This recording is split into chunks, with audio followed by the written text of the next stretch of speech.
Já imaginou Gareth Bale jogando pela Inglaterra ou o Thiago Alcântara jogando pela seleção brasileira? Pois é, essas coisas aí podiam ter acontecido. Tem muito jogador por aí que vai jogar em algum país diferente do que nasceu nas categorias de base e assim pode se tornar jogador da seleção de outro país. Então já deixe seu like nesse vídeo, pois hoje vamos usar um pouquinho da nossa imaginação e conhecer os jogadores que poderiam ter ido para outras seleções.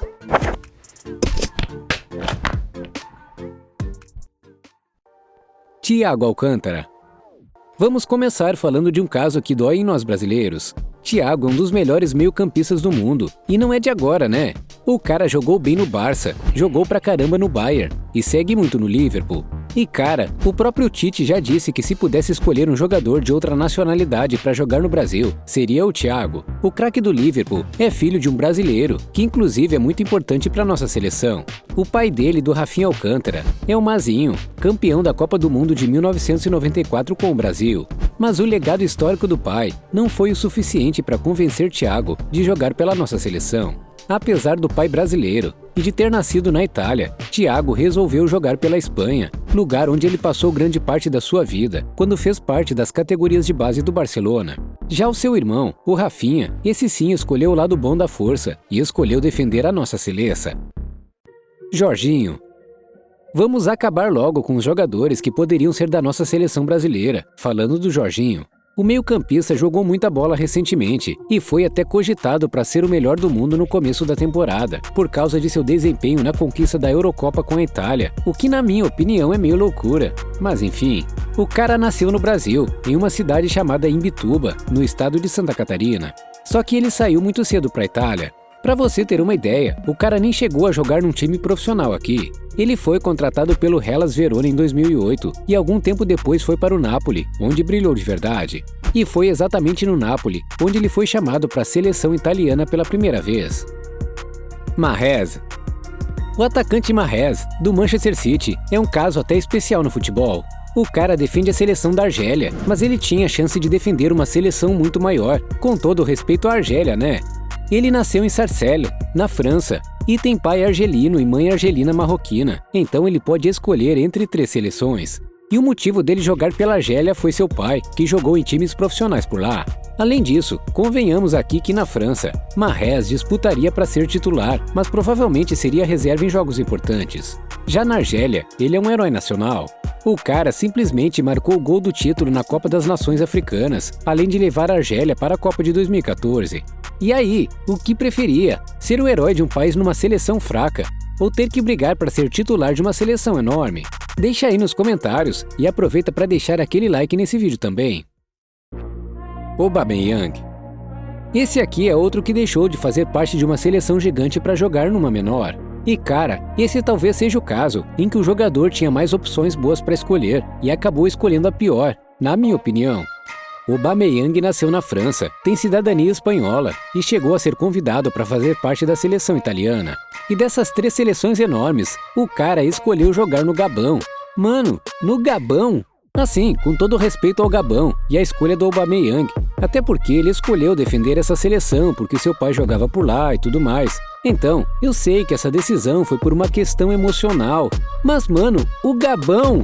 Enfim, em qual dessas 3 você acha que ele se encaixaria melhor? Na França, Espanha ou Itália? Griezmann. Eu tenho certeza que a maioria de vocês não vai saber qual é a outra nacionalidade do Griezmann. O cara nasceu na França mesmo, a seleção onde ele joga hoje, né? Mas a família da mãe de Griezmann é de Portugal, eles inclusive ainda moram lá nas terras lusitanas. Então assim, o atacante do Atlético de Madrid poderia ter jogado por Portugal. Eu sei que agora ele não passa por um momento muito bom na carreira, mas alguns anos atrás, quando ele e Cristiano Ronaldo estavam no auge, imagina como seria o ataque de Portugal. Mano, imagina a seleção de Portugal para essa Copa. Seria incrível, né? Mas não dá para dizer que ele fez uma escolha errada, até porque na França ele conquistou simplesmente uma Copa do Mundo. Haaland. O Cometa também teve a chance de escolher uma seleção, e seria uma bem mais forte do que a da Noruega. Uma das maiores estrelas do futebol mundial, nasceu na verdade na Inglaterra, na cidade de Leeds. Inclusive, o Haaland nasceu numa época em que seu pai jogava no futebol inglês. Mas o craque resolveu escolher a Noruega, que é o país onde ele foi criado. E dá pra ver que ele gosta muito de lá, né? Toda vez que tem uma folga, ao invés de viajar para o Catar ou para uma cidade grande dos Estados Unidos, o Haaland volta para sua casinha na Noruega para aproveitar seu país. Mas mano, imagina só um ataque formado por Harry Kane e Haaland. A Inglaterra com certeza agradeceria. Mbappé. Sim, a outra superestrela do futebol mundial também tem dupla cidadania. Por mais que tenha nascido na França, Mbappé tem um pai camaronês e uma mãe argelina. E assim, até faria sentido se ele escolhesse a seleção de Camarões, até porque teve um grande jogador camaronês na história, que foi o Eto'o. Então, se ele fosse muito fã do Eto'o, quem sabe, né? E por mais que dessas três Mbappé provavelmente deixasse por último a Argélia, dá pra imaginar que ele seria uma das seleções africanas mais fortes do mundo. Até porque o ataque seria formado por Mahrez e Mbappé. Não dá pra discordar que seria um ataque no mínimo interessante, né? Hakan Çalhanoğlu. Çalhanoğlu é um excelente meio-campista da Inter de Milão e ele defende a seleção da Turquia. E assim, na Turquia o cara é um herói, e o camisa 10 e o capitão do elenco. Mas ele teve a chance de jogar pela seleção alemã. Por mais que os pais de Çalhanoğlu sejam turcos, ele nasceu na Alemanha. E cara, eu não descartaria a ideia de que ele conseguiria jogar como titular na Alemanha. Até porque ele é um daqueles raros meio-campistas que são camisa 10 clássico. E ter um construtor de jogo assim é útil para qualquer time no mundo. Mas e aí, o que você acha? Ele seria titular na Alemanha? Olivier Giroud.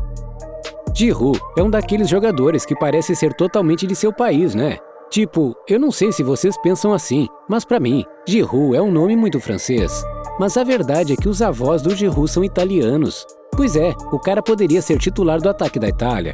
Assim, não dá pra dizer que ele escolheu errado, né? Ele também foi campeão do mundo com a França sendo o atacante titular. Tá certo que ele não marcou gol nenhum na Copa, mas ele tava lá. Mas a verdade é que foi só o titular, porque o Benzema tava com aquele problema com a Federação da França e tudo mais. No fim das contas, deu tudo certo pro Giroud. Gareth Bale. O jogador de golfe mais famoso do futebol também teve a chance de defender uma grande seleção. Bolinha de golfe. Bene, acho que devo deixar isso pra lá. Mas não vou!